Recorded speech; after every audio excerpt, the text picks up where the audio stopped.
on phone pay. যারা মসজিদে নামাজ পড়ে,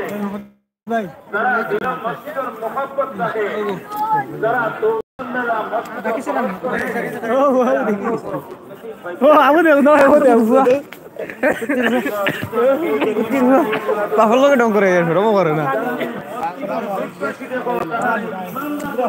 কত বড় কেন গরম মুখে যাতো দেখো বলত না বলত না বলত না ওরে কাকি সাইয়া কানো বাড়ি যাবি না না বাড়ি ও হাবিল কানো রে বাড়ি যাতে কই আমি যাবি হাবিল কানো হাবিল ঠিক আছে রে মোবাইল দেখা বাহ জান্নাতি বাখারারে যারা ঈমান রাখে, হাবিল আইছে না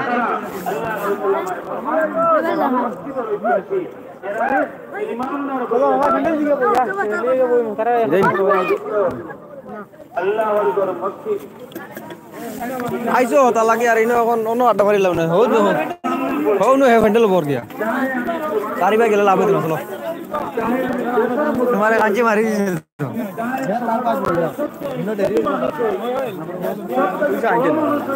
কেউ পয়সা আনছে না রাতের দিকে তার লগে দোকান দেয় না পয়সা আনছে না যদি কোনো ধরনের খিদমতের সুযোগ পায়,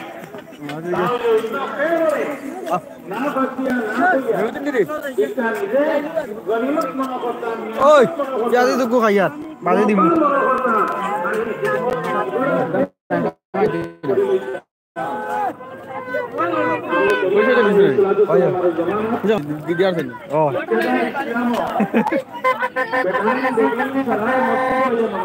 ভালো দিব না তার বাদে নাবালিগ পরবর্তী সময় শরীয়ত নির্দেশে বেদান্তের নামাজ মসজিদ আর বেদান্তের নামাজ পর্দার সহিত বাড়ি। এই বেটি মানুষের ইন্তেকাল হয়ে গেছে, সাহাবায়ে কেরামে দোয়া কইছিল না, রাত্রে স্বপ্নে যখন আল্লাহ নবী সাল্লাল্লাহু এই বেটির জন্ম তো আল্লাহ নবী সাল্লাল্লাহু সাহাবায়ে কেরামের ফজরের নামাজের পরে দিছাইলা ও আমার সাহাবী হল অমুক বেটি যাবটা বিশ্ব মুসলমানের যাবটা বাদশা আর তার বাদশাহীর সময় আর ওমর ফারুক রাদিয়াল্লাহু তাআলা আনহু যে রাস্তা পায় যাইতাই রাস্তা পায় কোন শয়তান যাইতো না। ও ধরনের এক হস্তি আল্লাহ পাকে দুনিয়াত ফরাইছিল। আল্লাহ নবী সাল্লাল্লাহু আলাইহি ফরমাইতরা যে আমার ঘরে দুনিয়াত যদি কোনো নবী হইতা তে ওমর ফারুক নবী হইলাওনে। বুজুর্গ দোস্ত ওমর ফারুক রাদিয়াল্লাহু তাআলা আনহু এই বিশাল রাজত্বর মালিক হওয়ার পরেও, এত বড় জিম্মাদারি থাকার পরেও, এত বড় ইজ্জত বড় জিম্মাদারি থাকার পরেও,